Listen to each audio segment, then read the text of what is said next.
YouTube channel. Magandang araw po sa lahat. Sa mandaho kayo ng mundo naroon ngayon. At ito nga guys, no, panibagong reaction tayo mga kalingap dito sa sinabi ni Kalingap David sa live ni Jello Mags, no? Na si Jello Mags ay nireaction na po ni Sir Sangkay, no? At ayun nga ay talagang may mga demonyo at traitor siyang sinabi doon, no? At hindi natin alam kung sino ba yung mga tinutukoy ni Jello Mags dito. Pero dito tayo mag-focus sa sinabi ni David. Ayan po, naka-ano po sa screen ko yung sinabi ni David na dapat daw ang reactor na lang ay mga keyboys. Wow, congrats. Congratulations Kuya David sa sinabi mo na yan, no? At syempre sabi mo kay Kuya Bal na ganyan yung gusto nyong mangyari, na ang keyboys na ang magiging reactor ngayon. So ang tanong, kaya nyo bang dipinsahan or tawag dito, yung mga basher or mga nambabalahura sa Kalingap ay kaya nyo bang gawin na mga ginagawa ng ibang reactor na nagdidipinsa dito kay Kuya Bal, Kalingap Rab?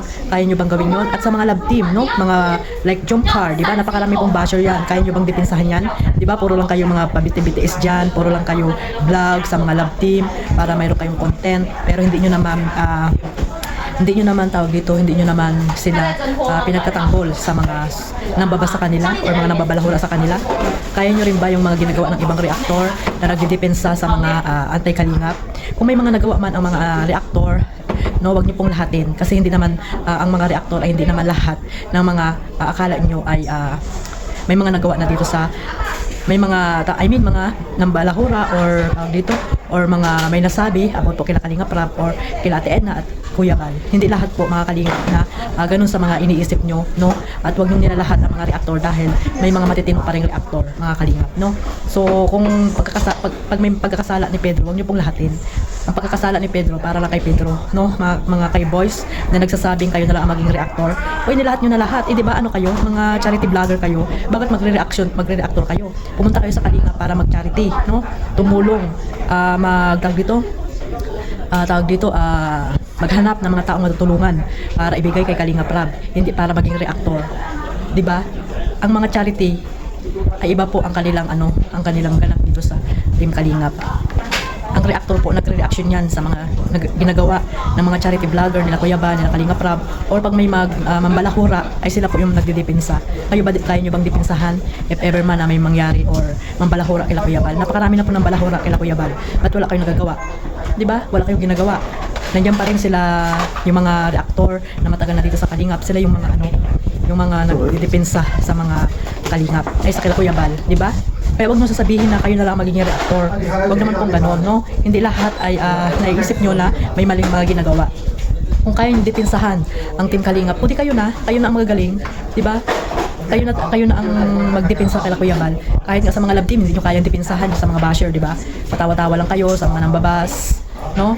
Pero gamit na gamit nyo yung mga love team like jump car, di ba? Mga Kalingap. Kaya sana, huwag masyadong magsalita, di ba?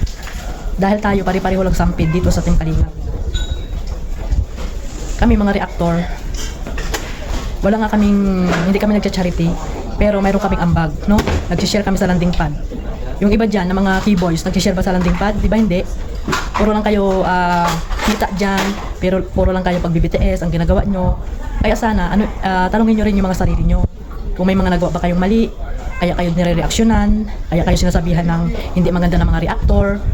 Ganun yun. Kaya siguro gusto nyo mawala ang mga reactor para gawin nyo na yung mga hindi dapat gawin dito sa loob ng Team Kalingap, like yung mga rules and regulation. Wala nang mamumula sa inyo. Kaya gusto nyo nang matanggal yung mga reactor. Pero hindi po yan mangyayari. Si Kuya Bal pa rin po ang masusunod sa lahat. Sabihin mo Kuya David kay Kuya Bal, natanggalin na yung mga reactor, no, para tahimik na kayo. Ba't ba kasi allergic kayo sa mga reactor? Na-allergic kayo sa mga reactor?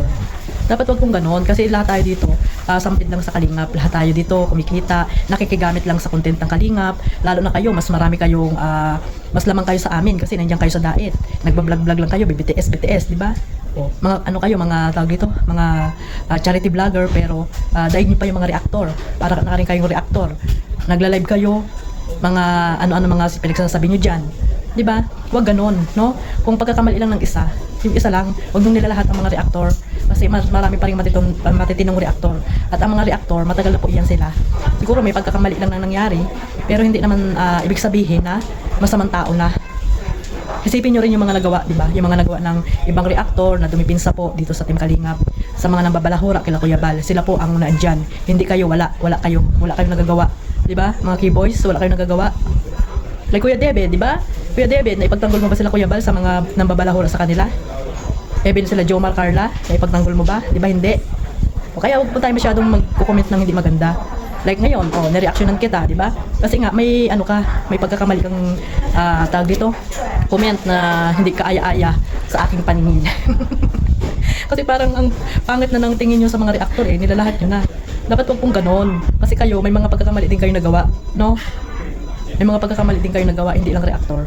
Nandito ang reactor para mamuna sa inyo. Gusto nyo mawala ang reactor para nagagawa nyo na yung mga dapat nyong gawin dito sa loob ng kalingap. Yan naman talaga yung gusto nyo, di ba? Mawala ang mga reactor para hindi na kayo mapuna.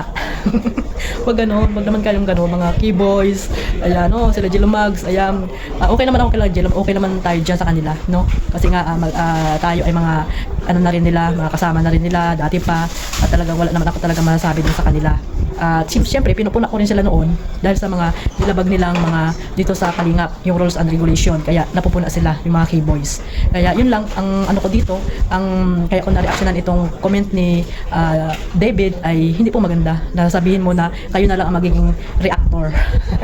Parang ayaw nyo, no? Sa mga reactor. So, ibig sabihin sila Kuya Nel, sila Kuya Jens, ay ayaw mo na rin, Kuya David. Maalis na rin sa pagiging reactor.